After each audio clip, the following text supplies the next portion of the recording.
Day number 133, 2 Samuel 11 and 12, and 1 Chronicles 20. Then it happened in the spring, at the time when the kings go out to battle, that David sent Joab and his servants with him and all of Israel, and they destroyed the sons of Ammon and besieged Rabbah, but David stayed at Jerusalem. Now when evening came, David arose from his bed and walked around on the roof of the king's house. And from the roof he saw a woman bathing. The woman was very beautiful in appearance.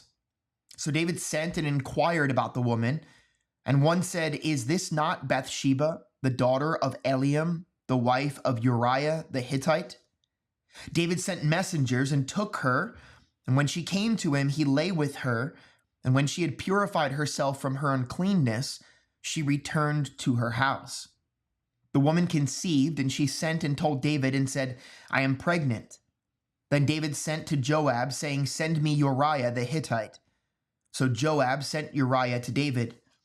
When Uriah came to him, David asked concerning the welfare of Joab and the people and the state of the war. Then David said to Uriah, "Go down to your house and wash your feet." And Uriah went out of the king's house, and a present from the king was sent out after him. But Uriah slept at the door of the king's house with all of the servants of his lord, and did not go down to his house. And when they told David, saying Uriah did not go down to his house, David said to Uriah, "Have you not come from a journey? Why did you not go down to your house?" Uriah said to David, "The ark and Israel and Judah are staying in temporary shelters, and my lord Joab and the servants of my lord are camping in the open field. Shall I then go to my house to eat and to drink and to lie down with my wife? By your life and the life of your soul, I will not do this thing." Then David said to Uriah, "Stay here today also and tomorrow, and I will let you go." So Uriah remained in Jerusalem that day and the next. Now David called him, and he ate and drank before him, and he made him drunk. And in the evening he went out to lie on his bed with his lord's servants, but he did not go down to his house. Now in the morning David wrote a letter to Joab and sent it by the hand of Uriah. He had written in the letter saying, "Place Uriah in the front line of the fiercest battle and withdraw from him, so that he may be struck down and die." So it was, as Joab kept watch on the city, that he put Uriah at the place where he knew there were valiant men. The men of the city went out and fought against Joab, and some of the people among David's servants fell, and Uriah the Hittite also died. Then Joab sent and reported to David all the events of the war. He charged the messenger, saying, "When you have finished telling all the events of the war to the king, and if it happens that the king's wrath rises, and he says to you, 'Why did you go so near the city to fight? Did you not know that they would shoot from the wall? Who struck down Abimelech, the son of Jerubasheth? Did not a woman throw an upper millstone on him from the wall so that he died at Thebez? Why did you go so near the wall?' Then you shall say, 'Your servant Uriah the Hittite is dead also.'" So the messenger departed and came and reported to David all that Joab had sent him to tell. The messenger said to David, "The men prevailed against us and came out against us in the field, but we pressed them as far as the entrance of the gate. Moreover, the archers shot at your servants from the wall, so some of the king's servants are dead, and your servant Uriah the Hittite is also dead." Then David said to the messenger, "Thus you shall say to Joab, 'Do not let this thing displease you, for the sword devours one as well as another. Make your battle against the city stronger and overthrow it,' and so encourage him." Now when the wife of Uriah heard that Uriah her husband was dead, she mourned for her husband. When the time of mourning was over, David sent and brought her to his house, and she became his wife. Then she bore him a son. But the thing that David had done was evil in the sight of the Lord. Then the Lord sent to Nathan to David, and he came to him and said, "There were two men in one city, the one rich and the other poor. The rich man had a great many flocks and herds, but the poor man had nothing except one little ewe lamb, which he bought and nourished, and it grew up together with him and his children. It would eat of his bread and drink of his cup and lie in his bosom, and was like a daughter to him. Now a traveler came to the rich man, and he was unwilling to take from his own flock or his own herd to prepare for the wayfarer who had come to him. Rather, he took the poor man's ewe lamb and prepared it for the man who had come to him. Then David's anger burned greatly against the man, and he said to Nathan, "As the Lord lives, surely the man who has done this deserves to die.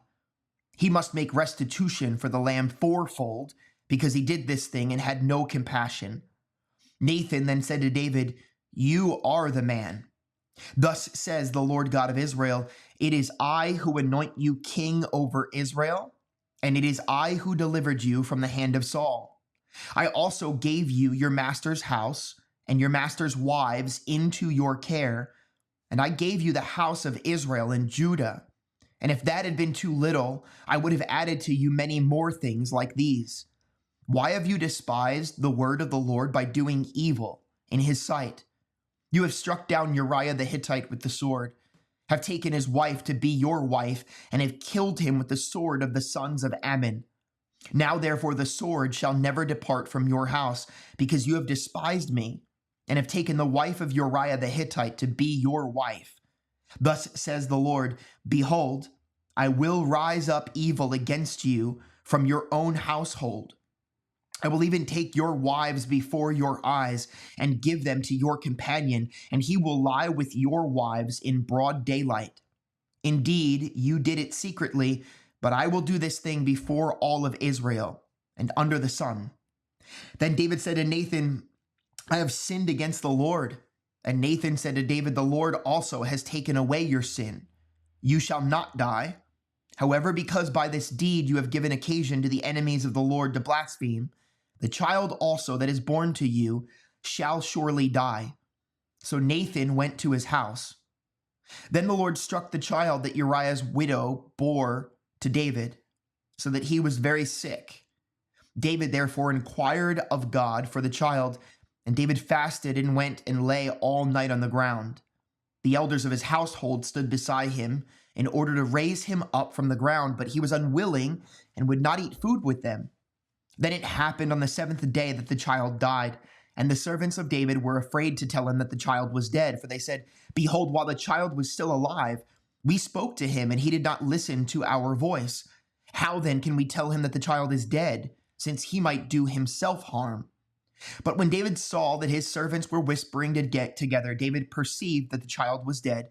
So David said to his servants, "Is the child dead?" And they said, "He is dead." So David arose from the ground, washed, anointed himself, and changed his clothes, and he came into the house of the Lord and worshipped.